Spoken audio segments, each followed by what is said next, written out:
സ്ഥിരം വാഹന അപകട മേഖലയായി മാറിയിരിക്കുകയാണ് കൊച്ചി ധനുഷ്കോടി ദേശീയപാതയിലെ ഐലൻഡ് BOT പാലം മുതൽ കണ്ണങ്ങാട്ട് പാലം വരെയുള്ള ദൂരം.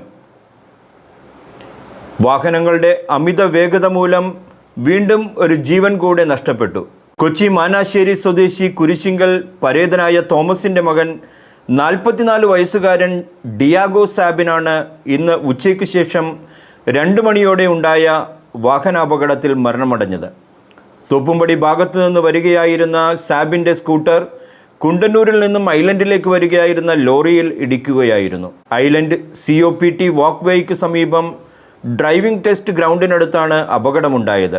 അപകടം നടന്നയിടത്ത് വെച്ച് തന്നെ മരണം സംഭവിച്ചു. സ്കൂട്ടർ നിശ്ശേഷം തകർന്നുപോയി.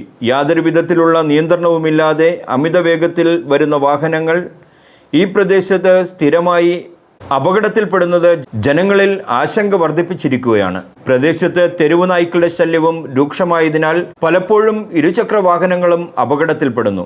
ഈ മേഖലയിൽ മാലിന്യം നിക്ഷേപിക്കുന്നതും പതിവായിരിക്കുന്നതായി പരാതിയുണ്ട്.